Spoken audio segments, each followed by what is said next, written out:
Assalomu alaykum.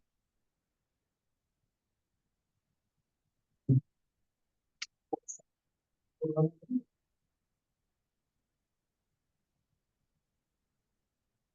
yana bitta tushuncha bor edi. Topologika tushuncha hisoblangan va ko'pgina masalalarda bizga masalan bor. Old baza. O'shani ham aytib ketsa.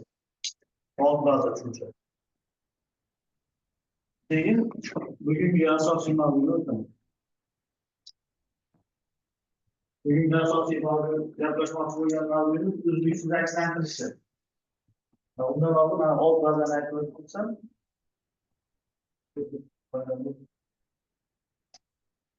texnikalar, jibiyalar.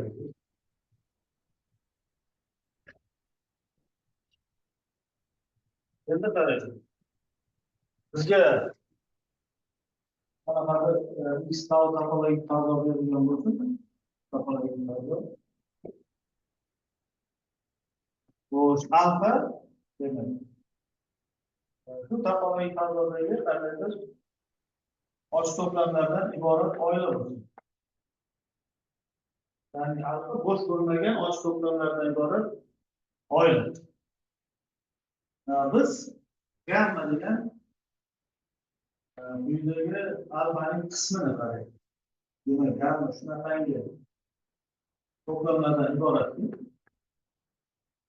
bu birinchidan alfaga qism, alfaga tegishli va chekli.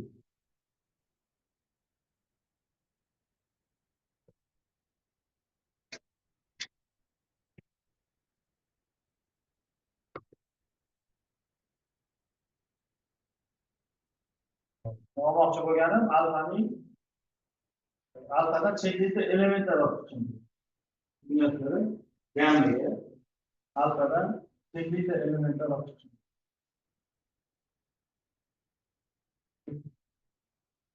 Mana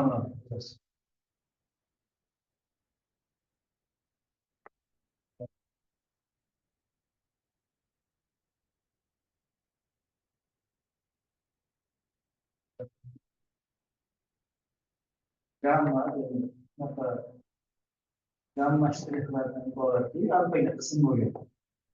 Gamma shtrix chekli.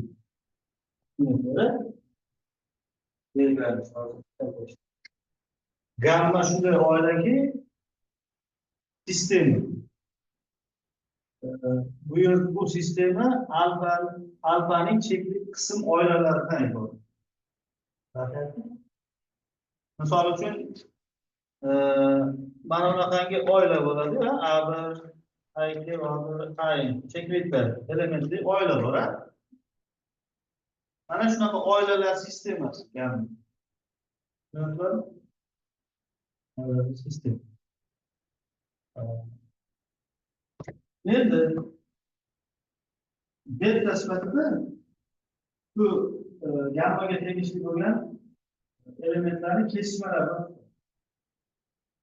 Yani shunaqa oilalarni kesishma gamma shtrix.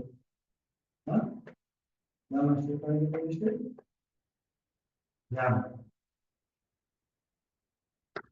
Biz nima demoqchimiz? Chekli bo'lmaydi. Xullas qarang, mana alfa degan oiladan barcha chekli to'plamlar kesishmalarni olib chiqadi. Alfadan chekli to'plam olayotganda kesishtiradi. Yana boshqa chekli to'plam olib yana kesishtiradi. Chekli olib shunaqa barcha mumkin bo'lgan barcha chekli kesishmalar. Boshqacha qilib aytsak, beta nima bo'ladi? Alfa oilaning mumkin bo'lgan barcha nima bo'ladi? Chekli kesishmalar. Chekli kesishmalardan iborat elementlar. To'g'rimi? Kesishmalar. Alfa oilaning elementlarining barcha chekli kesishma. Alfadan chekli element olib kesishtiramiz. Alfadan chekli element olib kesishtiramiz.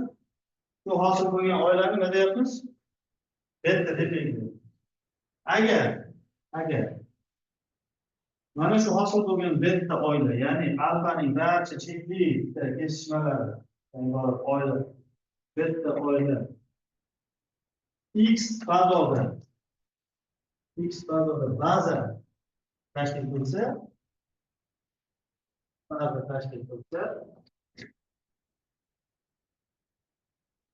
alfa oilaga o'sha dastlabki boshqa oilaning alfa oila x topologik fazoning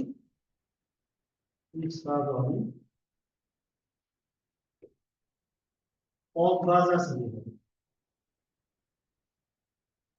Old bazasi deydi. Tushunarlimi? Demak, alfa qanaqadir ochiq to'plamlardan iborat oila bo'lsa, uning barcha cheklikda kesishmalari baza hosil qilsa, alfani o'ziga old baza deydi. Old baza. Misol keltiraylik. Misol. Hop, erda fazoni qaraylik. X sifatida nima olaylik? Erda, yakuniy fazosini qaraylik. Tabiiy topologik. Bu yerda ba'zi intervallardan iborat bo'ladi. Alfa sifatida mana bu oilani qarasa. Minus x'dan 1gacha, a'dan 3xgacha. Mana shunaqa ko'rinishdagi intervallar qaraylik.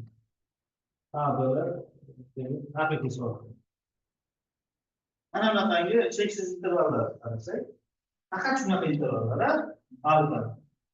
Faqatgina minus cheksiz va minus cheksiz ko'rinishdagi intervallar. Boshqa ko'rinmaydi. Bunaqa intervallarni qaraydigan bo'lsak, endi qarang, bularning cheklikda kesishmalari.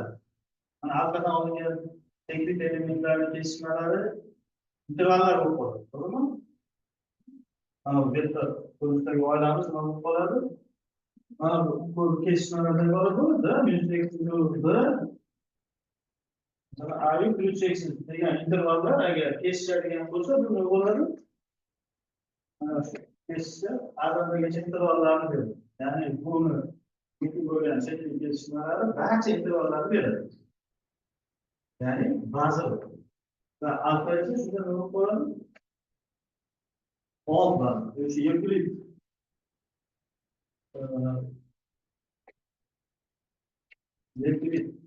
topologiyasining old bazasi bo'ladi.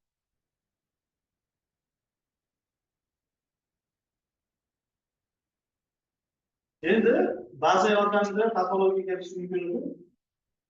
Bunga o'xshash old baza yordamida ham topologiya kiritish mumkin va bu ancha yengil. Va ko'pgina masalalarda shu old baza orqali kiritilgan topologiya buncha tushunarli bo'ladi.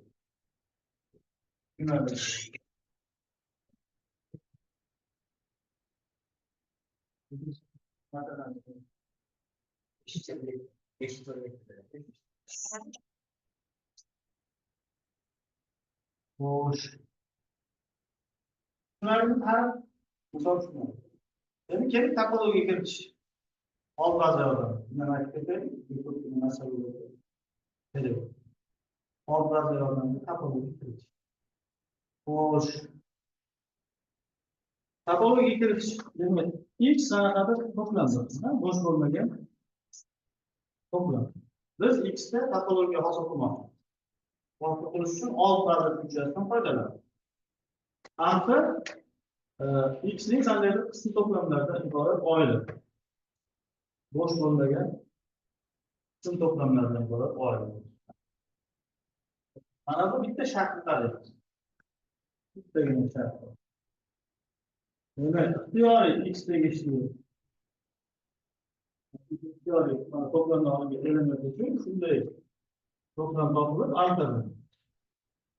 X shu to'plamga tegishli bo'ladi.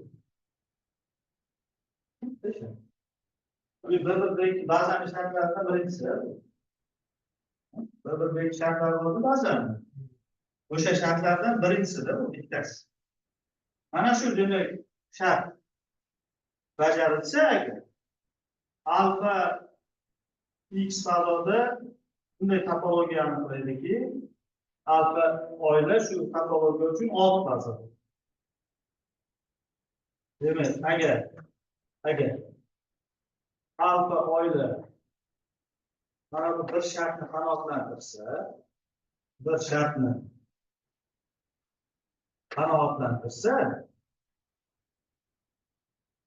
demak, shunday topologiya mavjud x da.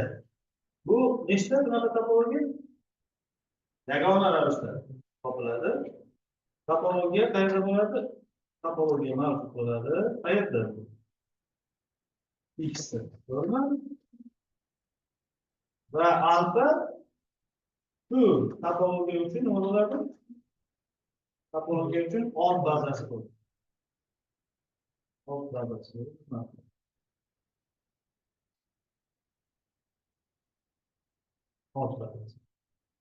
Nima qilamiz?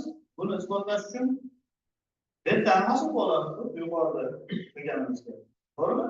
Ya'ni alfadagi barcha alfadan bo'lgan barcha chekli kesishmalardan bettani hosil qilamiz. Bu betta shu bir-birida ikki shartlarni amal qiladi. Qurilishiga.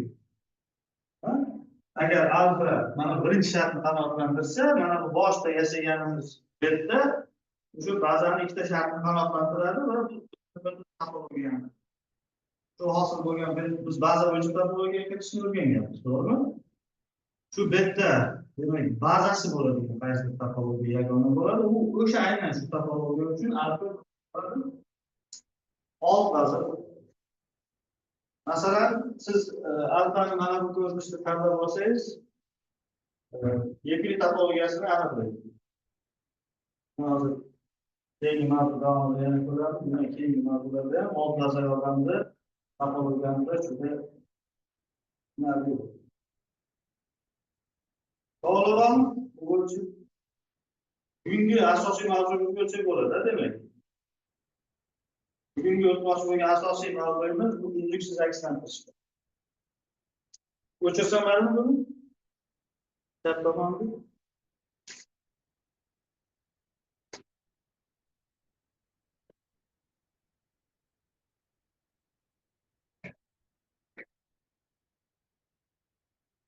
Bugun demak topologik fazolarning uzluksiz akslantirishlari haqida gaplashamiz. Bu muhim mavzu hisoblanadi. Topologik matematikani hamma sohalarida birdek muhim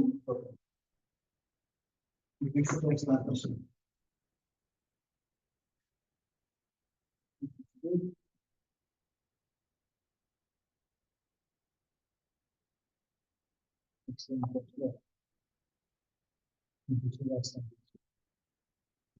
Hayatımızda hoş. Bizga demak x, y topologik fazolar va x ni y ga o'tkazuvchi deb akslantirish berilgan bu. Akslantirish. X topologik fazoni y topologik fazoga o'tkazuvchi nima berilgan? Akslantirish berilgan bu. Hop, x fazoga tegishli birorta nuqta bo'lsin. Xo'sh, endi uzluksizlik ta'rifini beramiz. Agar bu tushunarli x0 agar x fazoga tegishli bo'lsa, buning obrazi qayerda bo'ladi? Agar fx0 nuqtaning y-dagi endi bu iyoriy o fx0 atrofi uchun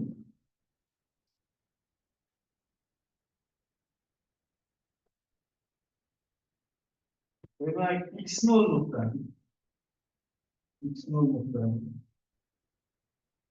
shunday ox bu qarang, mana bu demak y-da bo'ladi, to'g'rimi?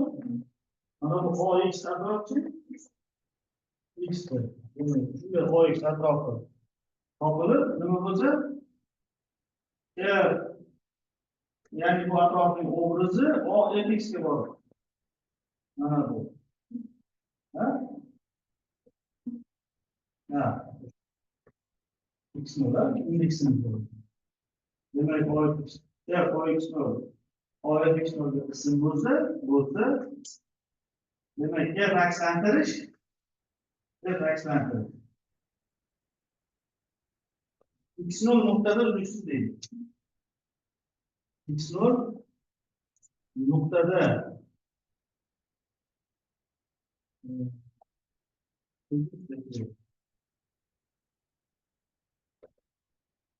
demek dersler noktadaki ölçüsü yani tartışmakta.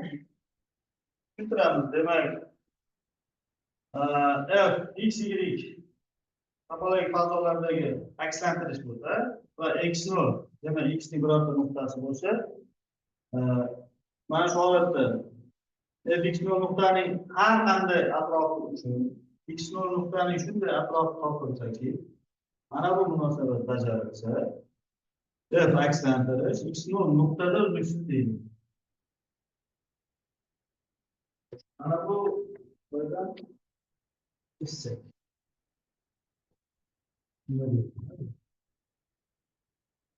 Mana bitta pardon qarasak x'i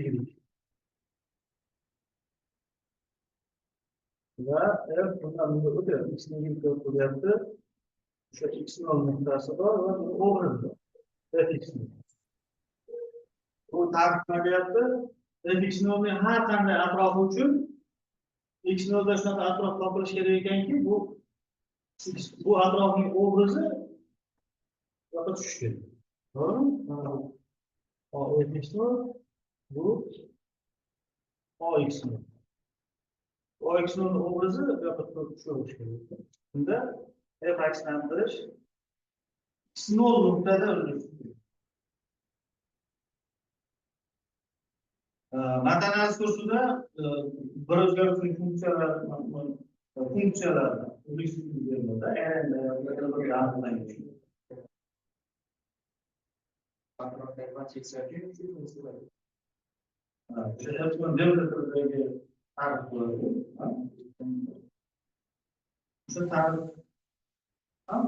Demek bunu o'sha elektrik zarrasiga tushirgan bo'lsak, erdi. Aynan shu yerdan bunday ta'rifni to'g'rimi? Chunki yo'lda atrof funksiyasi interval. Uni tengsizlik bilan o'lchaymiz. Ikkinchi doskani o'chirsam bo'ladi.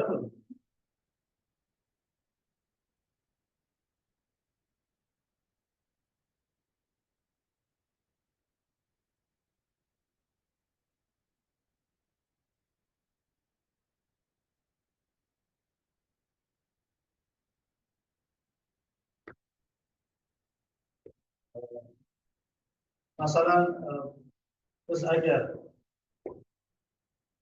misol bitta topolmaymiz, haqiqatlar to'plami bo'lsa, y. X dan R ga bo'ladigan akslantirishlarni odatda funksiya deydi. To'g'rimi? Funksiya. Uzluksiz funksiyani tarifi qanaqa bo'ladi? Demak, x nol nuqtada uzluksiz deganligi qanaqa bo'ladi? Ixtiyoriy epsilon atrofi uchun bo'ladi. To'g'rimi? Ixtiyoriy epsilon nuqtadan olsak, shunday funksiya atrof topilishi kerakki, x ning atrofi x da. Hop, mana bu ixtiyoriy element uchun bundan olingan funksiya atroflangan ixtiyoriy element uchun nima bo'ladi? Fx bo'lishi kerak. Bu nima degani? Buni hozirgi bunaqa tilimizda yozsak, mana bu interval to'g'rimi? Fx nol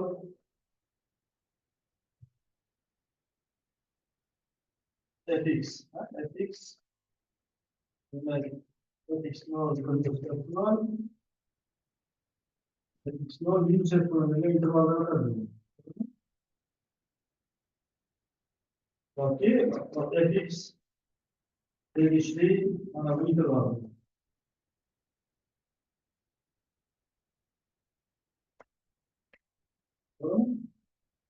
Teori x uchun fx degani uni obrazi bunga qism deganga to'g'ri. X nol qism to'g'ri. Ya'ni bu tarifni ozgina qisqarish uchun o'sha to'g'richiliklar uchun loyiha. Ya'ni mana bu narsa to'g'ri. Ikkalasi bir-biriga teng tushadi.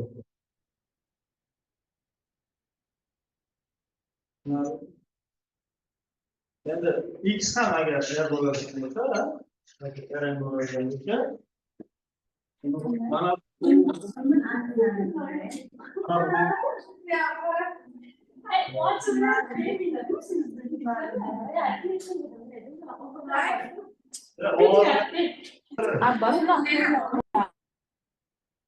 mana ham interval bo'lib, bu delta bo'lgan intervallar aylanib qoladi.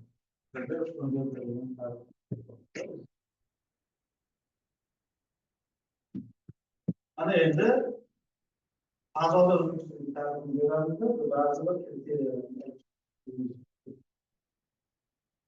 chap tomonda o'chirsam bo'ladimi?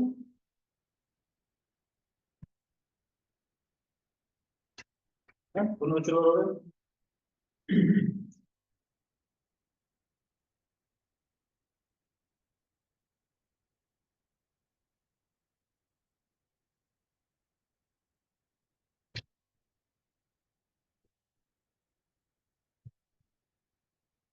Burada gerçekten bunları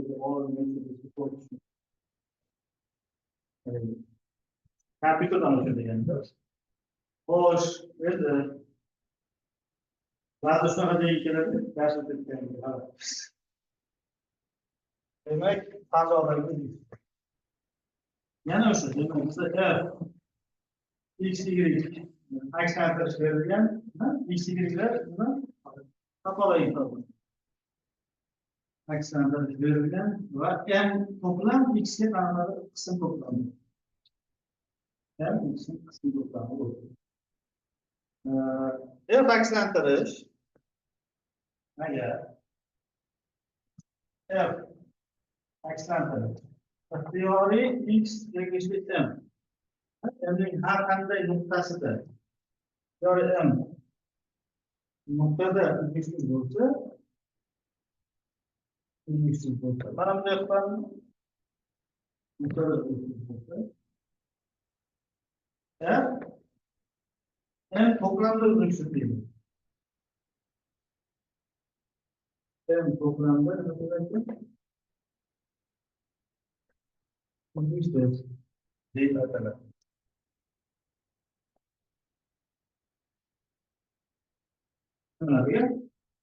Demek fazla ilgisiz degani shunda to'g'ri bo'ladi. Fazoning har bir nuqtasida ilgisiz. Ilgisiz aksantirish deganda biz shu fazoning har bir nuqtasida ilgisiz bo'lgan akslantirishni tushunamiz ekan.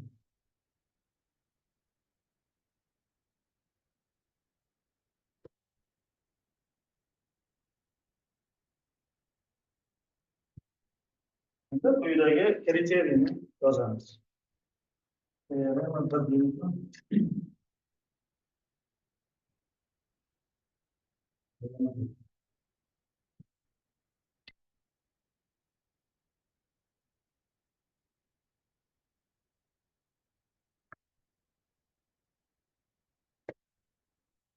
Bizga endi qarang, boshida topologiyani boshlagan paytimizda kelishganmiz. Bizni gapirganimizda qaysi topologiya haqida gap ketayotgani aniq bo'lsa, tavni yozib o'tirmaymiz. Lekin aslida x bilan tav birgalikda yoziladi. To'g'rimi? Hozir aynan shu joyga keldik. Biz xni har ikkala fazoda ikki xil qaraganimiz uchun topologiyasini ko'rsatib yozamiz, chunki bizga f x tav1dan birga y fazoga akslantirish berilgan bo'ladi. Akslantirish berilgan bo'ladi.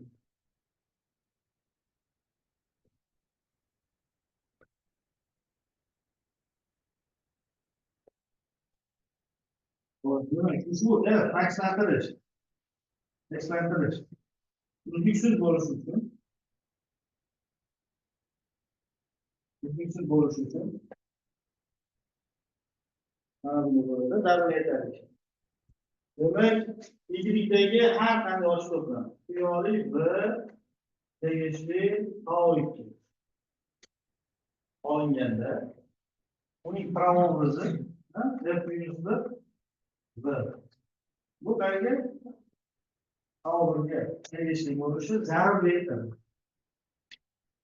Ya'ni bunda degani x valoni yilga o'ttiruvchi akslantirish uzluksiz bo'lishi uchun ixtiyoriy ochiq to'plamning pravobrizi x da ochiq bo'lishi zarur etadi.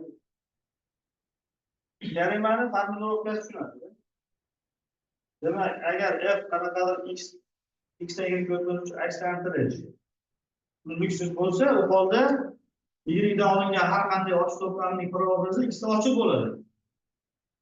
Va aksincha, agar bu akslantirish uchun qanday akslantirish mana bu shart bajarilsa, ya'ni har qanday ochiq to'plamning pravobrizi x da ochiq bo'lsa, u holda bundan fning uzluksizligi kelib chiqadi.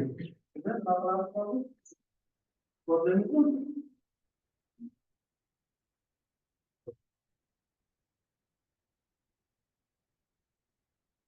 Bu birinchi zarurligi.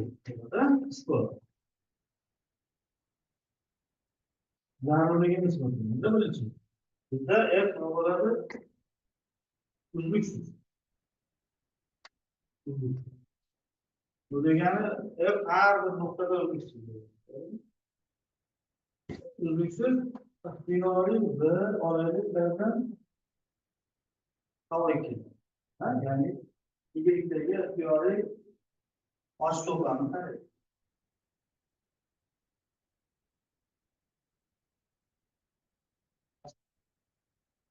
Ovoz pastmi? O'zgarib ketmaydimi? Yo'q, emas. Deysan bo'laveradi. Ko'tara olaymi? Xo'sh. Uzluksiz akslantirish bo'lsin va v ikilikdagi ixtiyoriy ochiq to'plam, ya'ni tao2 da olingan ixtiyoriy element bo'lsin. Biz nimani ko'rsatishimiz kerak? Buning pravobrizi f-1 ni tao1ga tegishli, ya'ni ochiq to'plam ekanligini ko'rsatishimiz kerak. Bu hali noma'lum. Xatoroq gapirsam eshitilyaptimi? Xatoroq gapiramanda aytinglar. Xo'sh, uzluksiz akslantirishligi bor. Biz ikilikdan olingan ixtiyoriy ochiq to'plam, ya'ni tao2 dan olingan ixtiyoriy elementning pravobrizi x da ochiqligini, ya'ni tao1ga tegishliligini ko'rsatadi. Qanday qilamiz? Bitta yo'li bor, mana ochiq bo'lishini ko'rsatish uchun. Yo'llar, standart yo'llardan biri buning har bir nuqtasi 2 nuqta ekanligini ko'rsatish.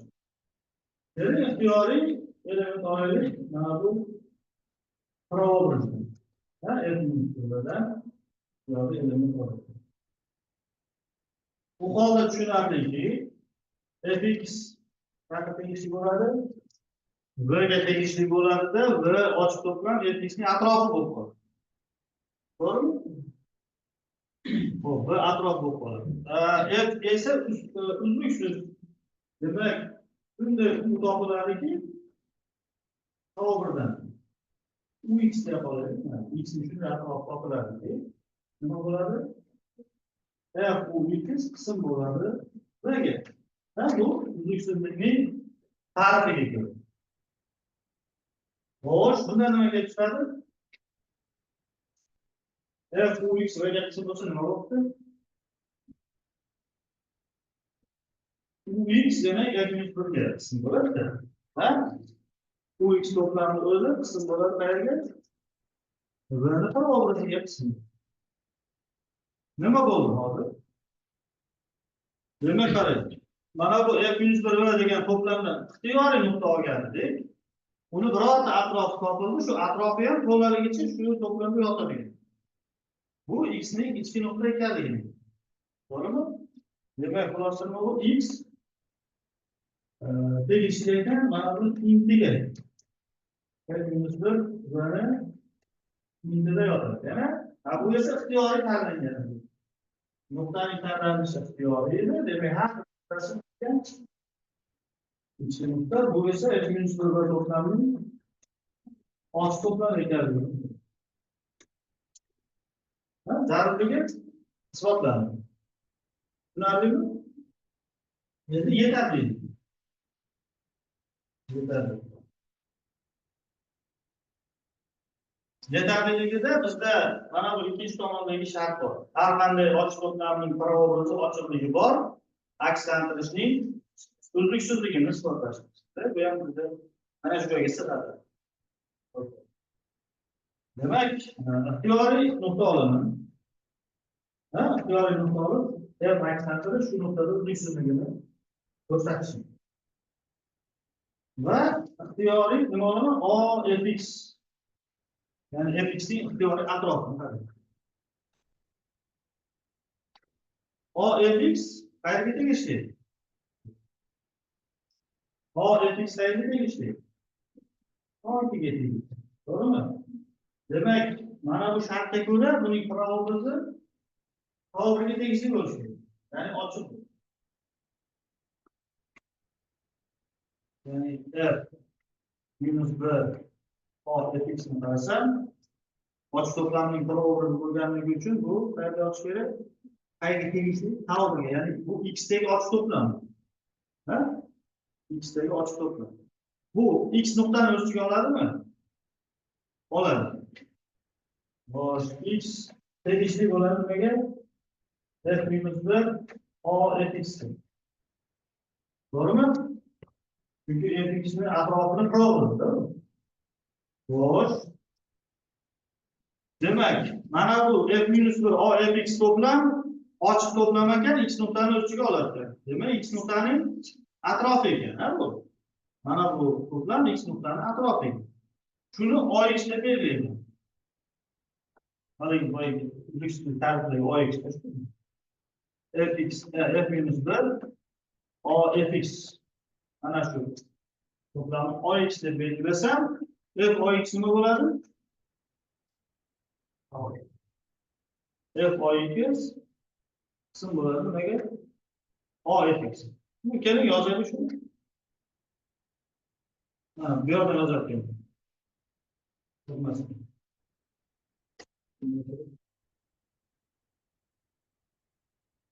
F OX ni qarasak, bu f minus 1 O fx. To'g'rimi? Proobrazga o'tadigan bo'lsak, bizda mana bu munosabat bor. O fx qism bu. Undan olganda teng bo'lmasligi qism bu.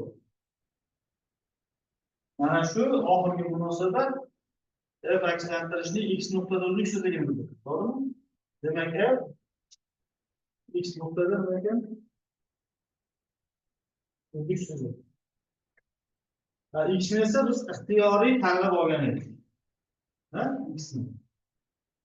F akslantirish ixtiyoriy tanlab olgan nuqtada uzluksizlik. Demak, bu bazada uzluksizlik ekan.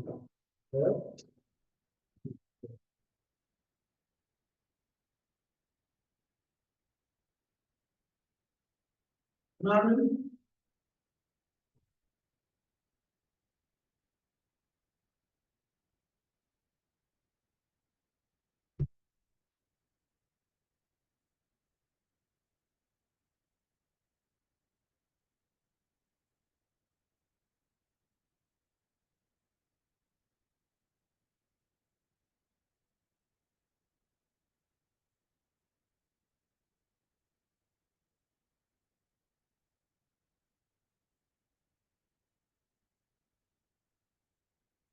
Farqot kerakli yo'l olamiz.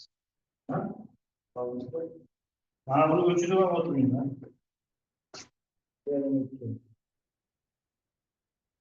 Faqat nima qilaman? Mana bu yerda o'zgartiraman. F aksdan x bo'lishi uchun ixtiyoriy yopiq to'plamning proobrazi yopiq bo'lishi zarur etadi. Demak, ixtiyoriy F y qismi yopiq to'plam bo'lsa, bu holda uning proobrazi, ya'ni F minus 1. Bu qayerda bu? X da yopiq. Bu ikkinchi element. X taban y tabanga turuvchi aksilantirish uzluksiz bo'lishi uchun y-dagi ixtiyoriy yopiq to'plamning proobrazi x da yopiq bo'lishi zarur etadi. Buni isbotlaymizmi shart?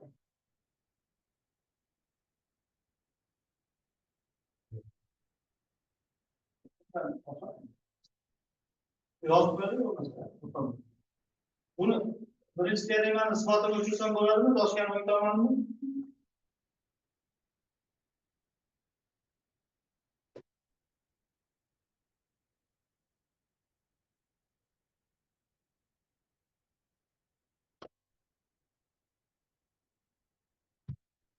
Zarurligini isbotlaymizmi?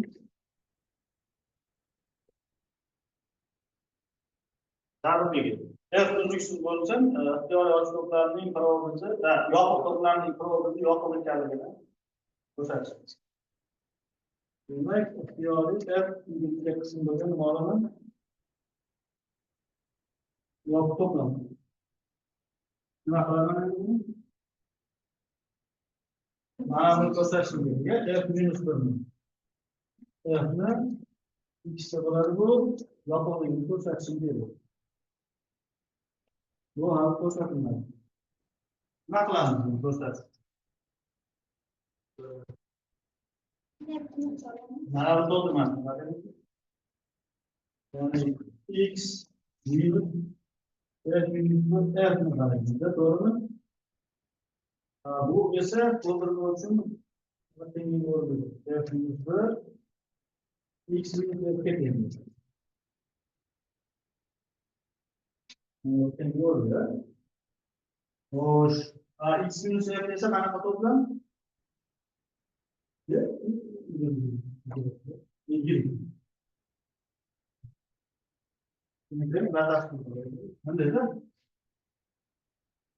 F minus 1 y x to'g'rimi? Minus F minus 1 F bor. Bundan bunga chiqadi. F minus 1 y minus F. Mana bu.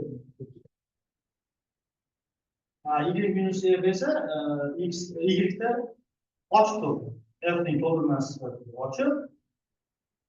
F uzluksizligidan teorema 1 ga ko'ra ochiq to'plamning proobrazi ochiqligi bizda bor. To'g'rimi?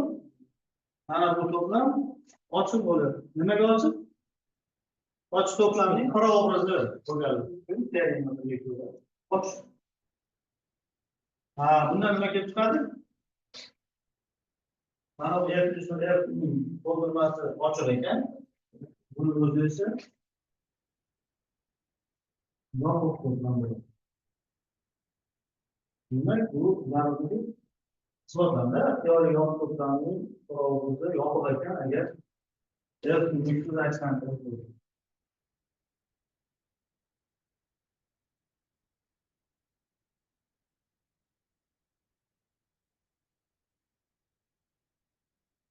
Endi yetarliligi.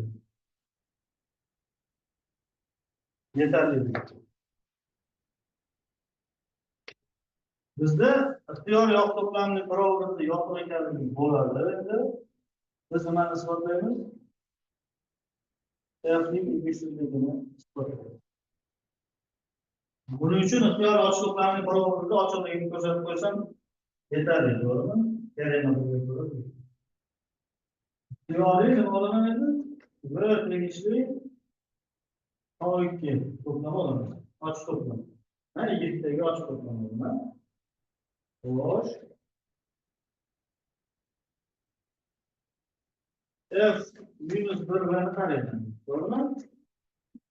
Bu tau 1 ga tegishlimi yo'qmi? O'shani tekshiramiz. F minus 1 bilan tau 1 ga tegishlimi yo'q. Buning uchun nima qilamiz? Uni to'ldirmasi ko'tarilgan bo'lsa agar bu to'plamning qoldirmasini qarasak quyidagi tengi o'rinli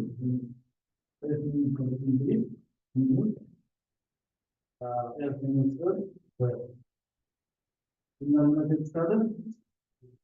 F minuslar y minuslar. Mana bu esa yopiq to'plam y minuslar yopiq to'plam teoremaning ikkinchi shartiga ko'ra yopiq to'plamning provozi ham yopiq. Demak, mana bu yopiq.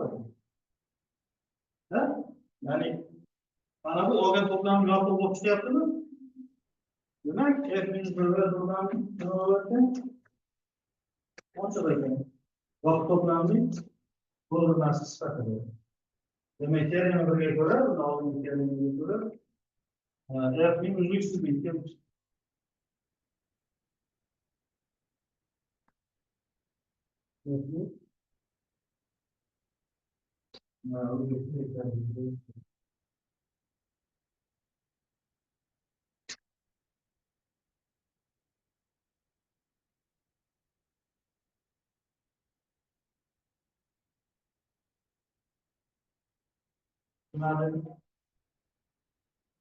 Endi mana shu teoremadan chiqarilgan natija umumlashtirilgan.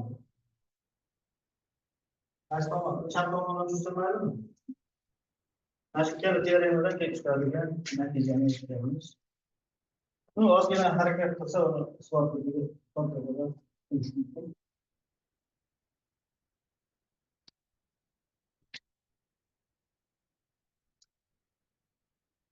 Natija.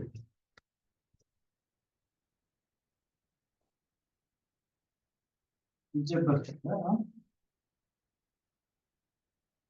Xo'sh. Demak, x y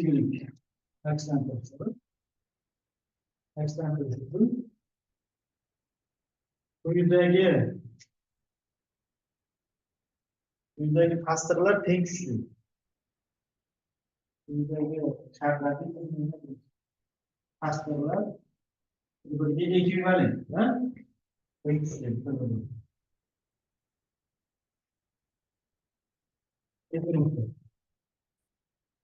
Birinchisi f nexus. İkincisi teori ochiq to'plamning provozi ochiq. Teori tegishli tavuk uchun f minus 1 va tavuk belgisi teori yopiq to'plamning provozi yopiq to'plam provozi yopiq provozi endi yopiq to'plam. Endi bu yog'i qiziq qarang. Ko'rdingiz. Demak, y'dagi teori beta baza uchun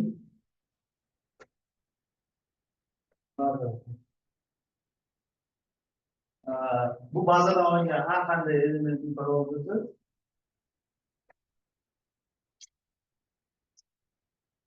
f minus 1 ochiq bo'ladi x.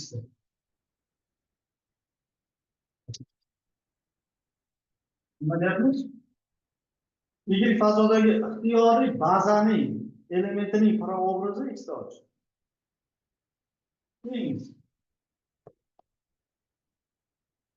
Demak, y'da shunday bitta baza topiladi. Birorta baza.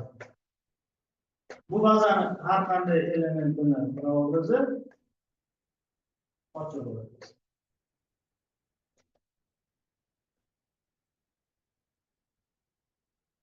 Bir-biriga tegishi deyapti, to'g'ri? Bironta baza topsangiz agar shunaqa baza. Bu shart ixtiyoriy boshqa bazalarda ham o'rinli kelib chiqadi degani. Oxirgi eshitib tushunyapsizlarmi? Bittasi bo'lsa yoki uzluksizligini tekshirish uchun takslantirish. Biz topologiyani barcha elementlarni olib ixtiyoriy och to'plama olishga shart tekshirish kerak bo'lgan elementlarni nima qilamiz? Birorta bazagacha qisqartirish mumkinligimiz bor. Ba'zi bazani elementlarini tekshirish yetarli. Misol uchun uzluksiz uzluksizligini tekshirish, funksiyaning uzluksizligini tekshirish, intervallarni probozini ko'rsatib yetarli. Vaholanki, R1da och to'plamlar intervallardan ko'ra ko'p. Boshqa narsalar bor, intervallar birlashmalari. Bu yerda har qanday birlashmasini olib tekshirib ko'rishingiz yapmasa ekan, o'sha intervalni olib ketadi. Ya'ni birorta bazani elementlar. Hattoki ratsional sonlarning ratsional atroflarini olishingiz ham yetarli. Chunki ratsional sonlarning ratsional atroflari bor, intervallar. Ya'ni uzunlik ratsional. Bular ham ba'zi tashkil. Endi uni ham qorroq sanab tushiramiz. Tekshirish kerak bo'lgan och to'plama. 6-7 bo'ladi. Xuddi mana 4-5 ga o'xshab formulovka. Bitta mana kvantumda farq qiladi ikkalasi. Va bu gap nima uchun aytiladi? 6 baza uchun. 4-5 dagi gapda endi baza emas. 6 baza uchun ham yetarli. Demak, qarang. Y-dagi ixtiyoriy nima? Alfa 6 baza uchun. Ixtiyoriy 6 bazani elementlarni provozi ochiq bo'lishi misolini ixtiyoriy v tegishli alfa uchun f-1 nima bo'lyapti? Ochiq bo'lyapti. Eng dahshati mana. Y-da birorta 6 baza topib qo'ysak bo'ladi. 6 baza topilib, shu topgan oldlarda esa elementlarni o'zini tekshirib qo'ysangiz, uzluksizlikka yetarli. Zarur yetarli.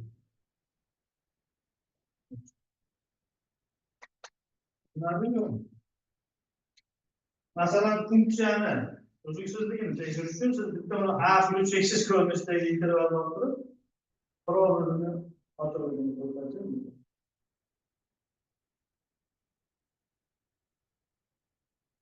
Juda ham holatda bu sening hamma to'plam emas, bironta old bazadagi ochiq.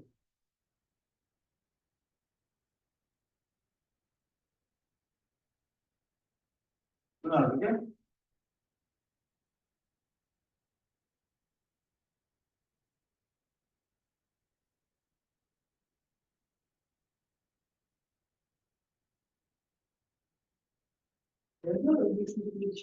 uzluksiz funksiyalarni ba'zi elementar nuqtalarni gapirib o'tdik.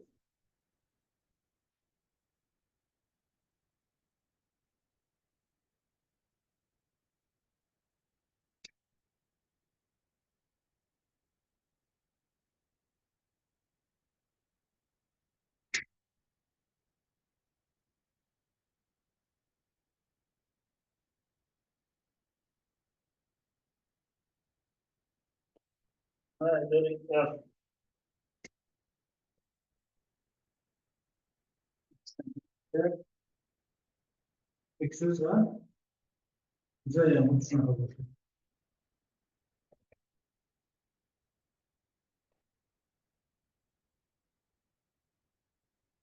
Yuksaklantirishlar.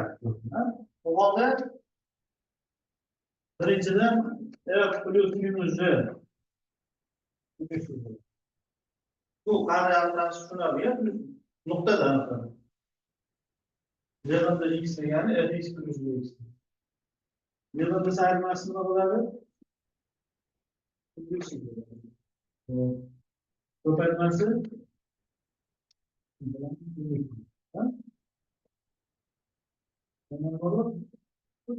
minimum. Sözlük funksiyonu alıp minimum atıyoruz. Minimum bunday qiladi. Funksiyalar. Funksiyalar haqida gapirish. Yig'inda ayrimlar minimum haqida gapirish funksiyalar. Demek işte lüksümsel minimum yapmıştır bunlardır. Doğrularının maksimumu yok. Maksimum minimumla qanday olishni bilasizlar. Har bir nuqtada qanchadir katta o'tgan oladi. Yana bitta misol keltiray. Ha? Sizlar uzluksiz funksiyalarni juda ko'p ko'rgansizlar. To'g'rimi? Bizga keltiradigan misollarimiz endi ulardan boshqa bo'lishi kerak. Sinus, kosinus, tangens, x kvadrat, x kub funksiyalar ko'rgansizlar. Tekshirishlarni matematik. Ulardan boshqa funksiyalar. Bu kurs. Mana shulardan bittasini olib. Demak, misol. Böyle tariflarda tushuntirganda biz bildikki, shu masalan R1'dagi masalan ustki qo'ygan elementar funksiyalarimiz bor. O'shalar bu hozirgi tarifga ko'ra hammasi uniksi bo'ladi. Endi qarang. X sifatida R avod masalan S. Sizlardan tavsiyalar nimadir? Variant bunda ba'zi anaqa intervallaridan yarim intervallardan iborat ba'zi yarim intervallar.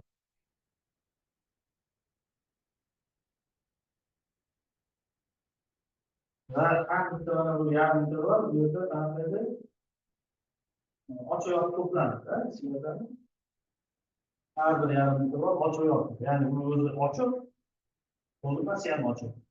Ya'ni bu o'zi ochiq va yopiq bo'ladi. Quyidagicha funksiya aniqlaymiz. Fx. Demak, nol deymiz agar bu kerak bitta piksellarga bittasi. Ha, nol bo'ladi. X tegishli bo'lsin. Nol bir degan yarim bo'ladi.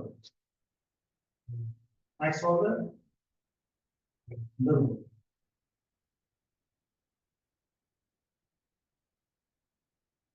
Bu nimani o'tkazayapti? O'tkazayapti. Funksiya. Mana bu x ni R1 ga o'tkazdi. O'g'rilarni topologiyasi ham muhim. Ya'ni R4 ga o'tkazdi. X zargan birinchi chizig'ini oddiy o'zimizda R1 yegilik chizig'i. R1'dagi ochiq to'plamlar intervallar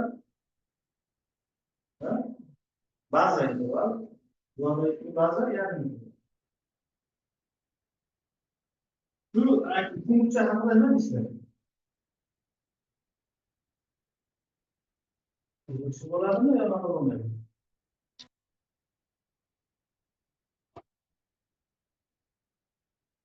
Qancha qattiq bo'ladi, bir savol emas.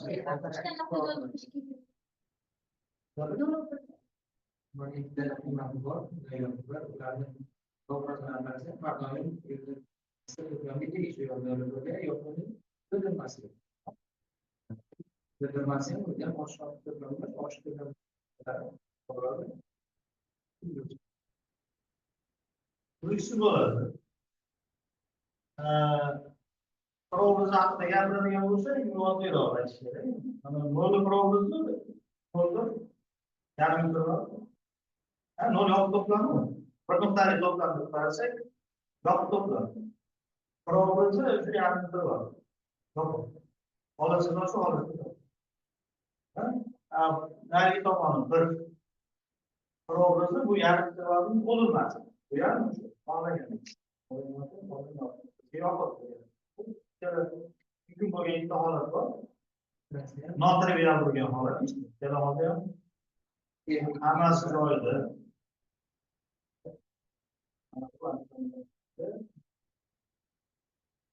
Agar shu x o'rnida masalan tavoldan keltiramiz, har bir bo'lganda biz aytganlar.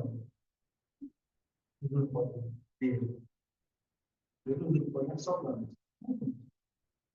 Xuddi shu funksiyani R1dan R1ga desak, bu uyuksiz emasligini ta'kidlab qo'yamiz.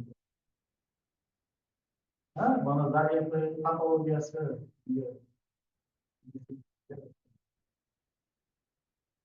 Nima dedim?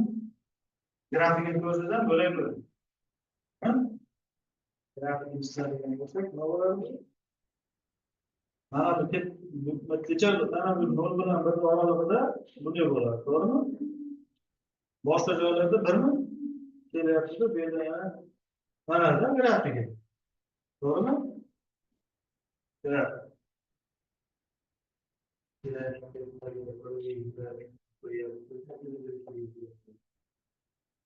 Toplanıyor.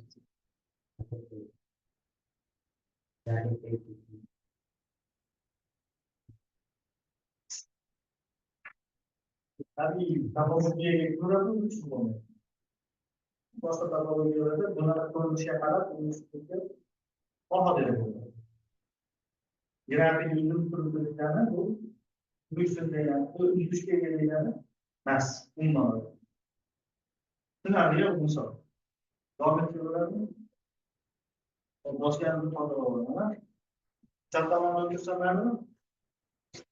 Bana bu ekvivalent. Qarang, bu ekvivalent degani, qarang, bir-biriga ixtiyoriy ikkitasi bir-biriga tegishli. Ha? Ixtiyoriy. Masalan, eng mana Slavik ko'ringan shart ana bu, to'g'rimi? Mana shu ham hammasiga tegishli. Hamma olmagan bittasi bundan ham kelib chiqadi. Bundan bulardan bu kelib chiqadi, bundan buni o'zidan bular kelib chiqadi.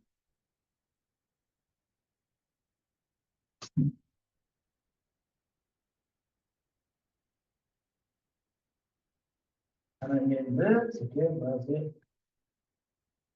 tushunchalar bor. Bu umum matematik tushunchalar, hozirgi hamma aytgan gaplarimiz umum matematik tushunchalarda, ya'ni matematikani hamma sohasida ko'p uchraydi. Va yana keyingi tushunchamiz yana shunaqa tushuncha. Sizlar initsial topologiyani eshitganmisiz? Shunaqa narsa bo'ladi, initsial topologiya degan narsa bo'ladi. Demak, bizga x to'plam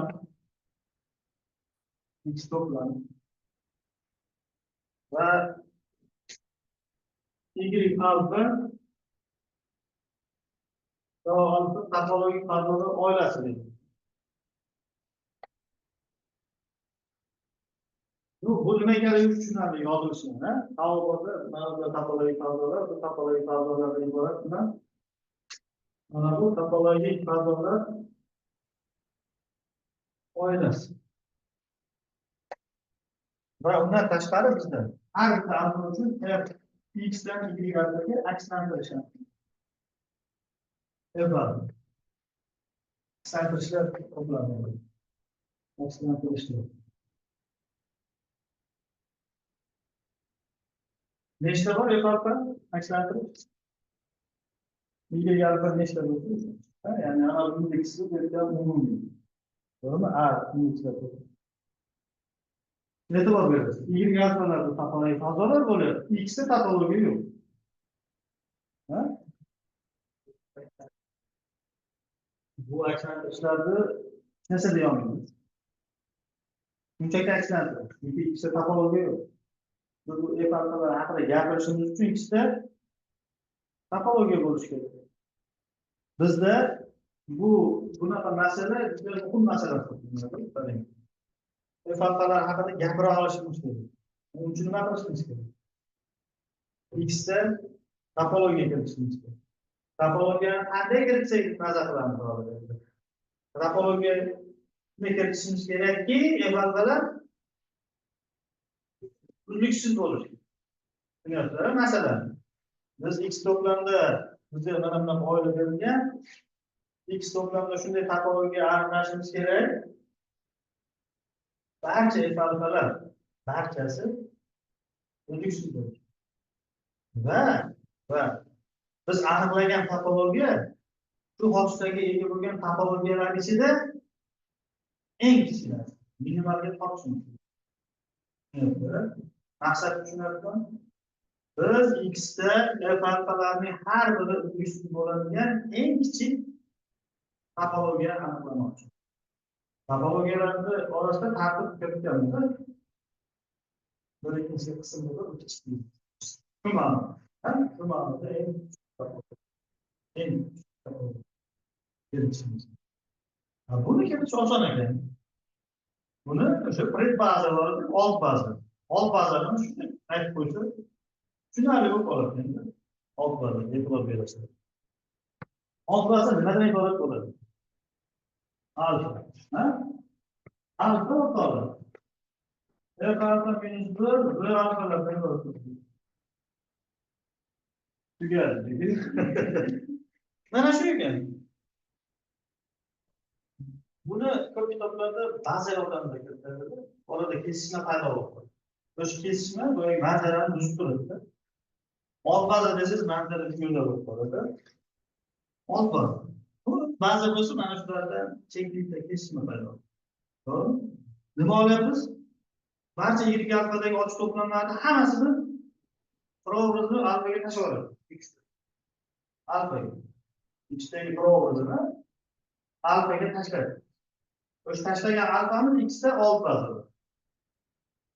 Old baza bo'lishini ko'rsatish qiyin emas. Bitta shart bor, bechara. Bir dona sharti bor. To'g'rimi? X ni qoplash kerak. Mana bu alfa X ni nima qilish kerak? Qoplash kerak.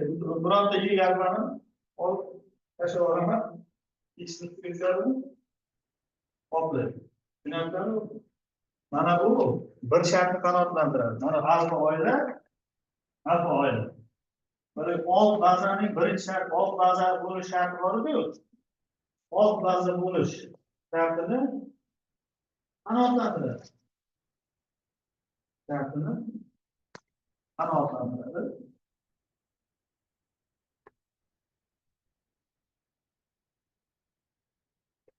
Ya'ni nimaga? Chunki bironta ilgardan olsak, biroviga ha? O'zi alfa X shekli. To'g'ri? Qoplash kerak.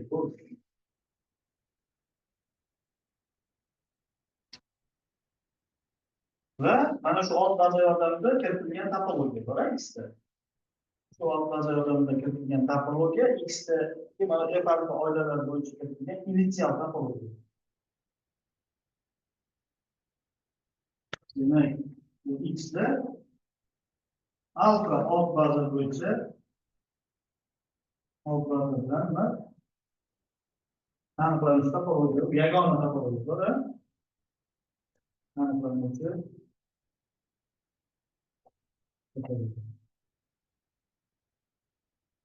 mana shu F alfalar bilan aniqlangan initsial topologiya deydi. Boshlang'ich topologiya bormi? Boshlang'ich topologiyada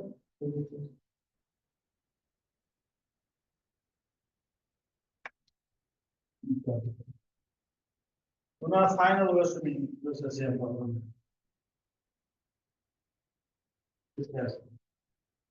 Buni qarang. Mana shu aniqlanishga ko'ra bu e'tiborni amal qilishmi? Ha? E'tiborni amal qilishda. Mana minimum. Topologiya bormi? E'tiborlar uzilish bo'ladiganlarisi eng kichkina. Bu yerda bitta ham ortiqcha narsa yo'q. Ha, uzilishlikka kerak bo'ladigan xil qo'rildi. Bitta ham ortiqcha narsa, ortiqcha to'plam yo'q. Bitta ortiqcha to'plam bo'lsa, masalan. Ha, bu nima bo'ladi? Uzilish bo'ladi. Boshqa narsa qo'shib olsaydi, uzilish bo'lmay qoladi. Qaysi? To'g'rimi?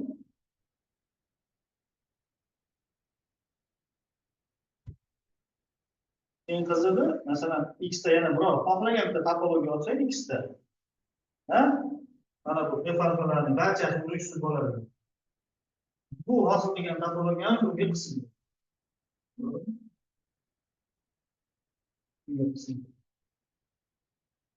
Chunki buni elementlar undan albatta bo'ladi.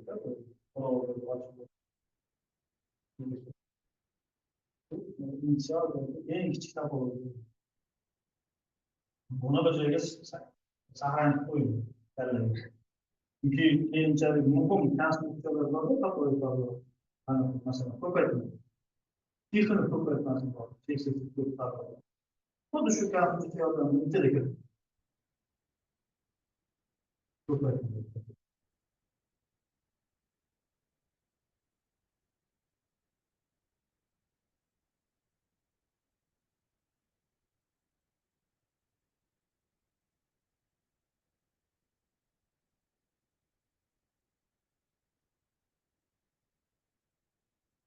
bazasini bir qarasak qanaqa bo'ladi endi?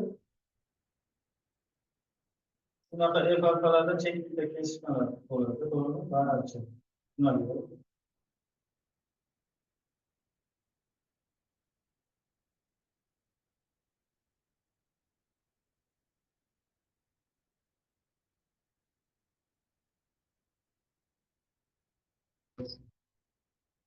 Endi bir ikkita shu taqlimni shundakilantirishdan ko'ra kuchliroq bo'ladi. Kuchlantirish.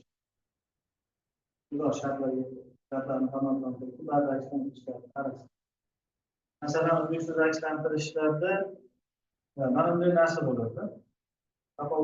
Topologiyadagi eng tarqalgan savollardan quyidagicha chiqadi. Mana aksillantir. Aytaylik, x dan yirik o'tsa, uzluksiz bo'lsa, ustiga aksillantir. X dagi qanaqa xossalar y da ham saqlanadi. X hozirgi qanaqa xossalarga uning uzluksiz obrazi ham ega bo'ladi. Mana keyinchalik ko'ramiz, kompaktda shunaqa hosil. X kompakt bo'lishi, uzluksiz obrazi ham kompakt bo'lishi yo'q kerakda. Uzluksiz aksillantirishda saqlanadigan xossalar. O'sha saqlanadigan xossalarni qanaqadir aksillantirishda, qanaqadir sinfida saqlanadigan xossalarni shu sinfga ko'ra invariantlar deyiladi. Nima matematikani ham sohasida shunaqa deydi. Mana masalan, gruppa saqlaydigan xossalarni va gamma matritsani saqlaydigan xossalarni, masalan, gamma matritsani invariant. Invariant. Bizda uzluksiz akslantirishda saqlanadigan invariantlar bor. Ba'zi bir qarashda saqlanishi kerak bo'lgan ko'rilgan xossalar saqlanib qoladi.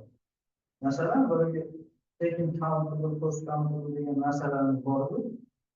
Sanoqli injeksiyonlarni ma'lumotlantirsa, sanoqli birinchi aksiyonlarsa separabillik bo'ladi. Mana shu xossalarni qarasak, mana separabillik uzluksiz akslantirishda saqlanadi. Masalan, x separabil bo'lsa, y ham separabil bo'lib chiqadi agar uzluksiz. Lekin boyagi sanoqli bazaga ega bo'lish bor, taking countable. X masalan sanoqli bazaga ega bo'lsa, uzluksiz obrazi sanoqli bazaga ega bo'lishi shart. Shu ma'noda ba'zi holatlarda uzluksizlikdan ko'ra kuchliroq bo'lgan akslantirishlarni qaraladi.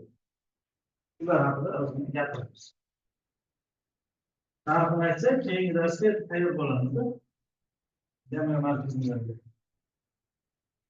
Xo'sh, demak, ko'pincha uzluksiz deb aytib ketaveradi. Uzluksiz akslantirish. Uzluksiz akslantirish.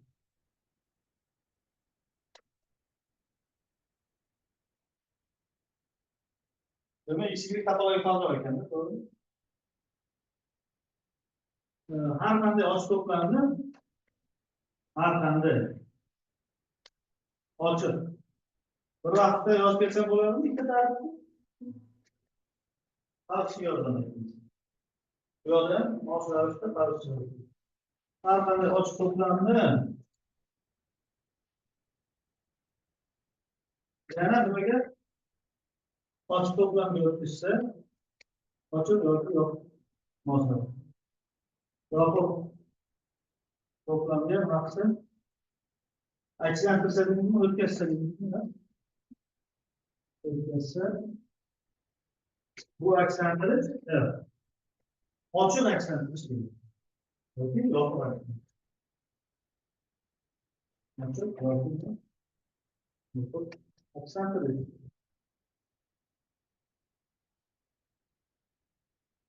Akslantirish deyiladi. Nima bo'lish kerak ekan? Masalan, ixtiyoriy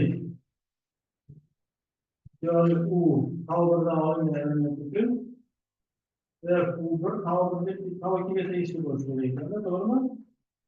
Mesela F değil. Bu üstü eksentriste provarın haqida gapirilyapti. Ochiqning proobrazı ochiq.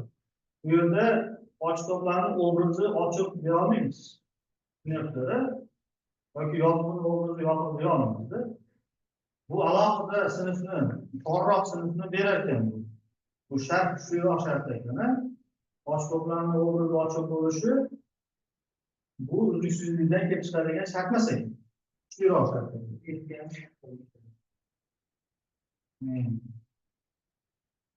Agar shunaqa bo'lsa, bu ochiq aksantirish degan alohida sinf paydo bo'ladi.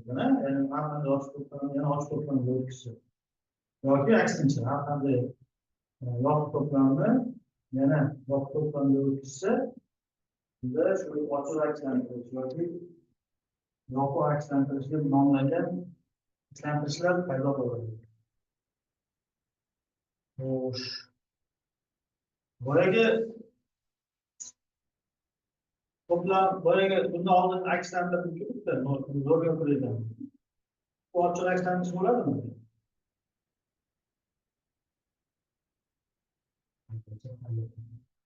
Ochiq ham yopiq ham bo'ladimi? Chunki buni ochiq to'plam desak, nuqtali to'plam yo'q. Böyle bir yerde. Nuqtali to'plam.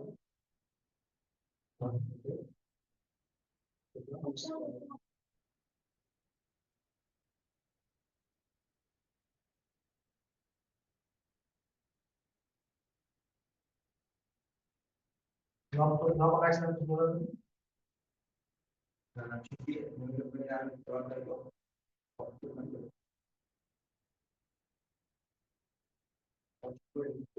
Öyle bir yerde oturma işi yok.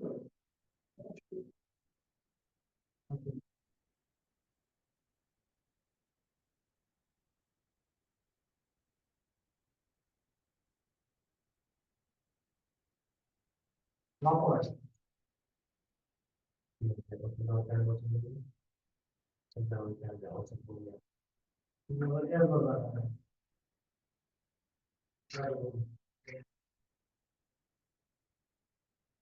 Agar biz uni tashlantirib deb qarasak, nol bo'lgan a'zoga tashlantirib, to'g'rimi?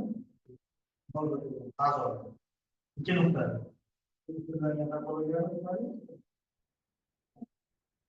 Nol bo'lsa ichkari topolmaga bo'lib qoladi. Nol bo'ldi. Ikki nuqta. Nuqtalar o'zi ham ochiq bo'lib qoladi. Ma'noda ochiq ham bo'ladi.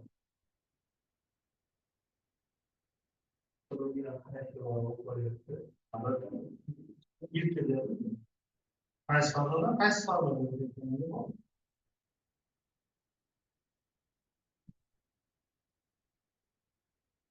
lekin R1da bo'lib bo'ladigan holatda u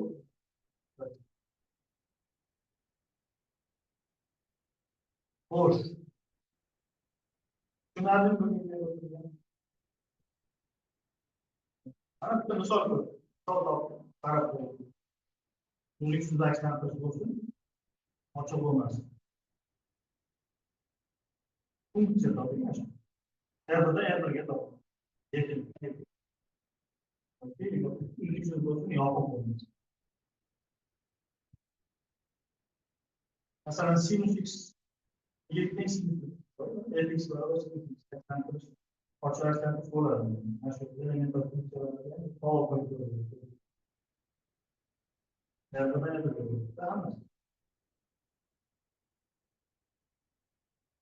Bunu tushungan bo'lsanglar bo'ladi. Keyingi darsda demak, yangi markazingizda boshqa.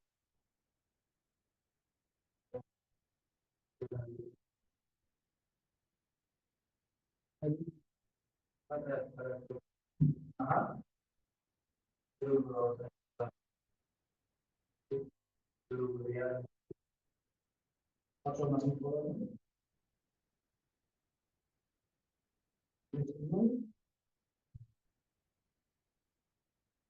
Bu nasıl bir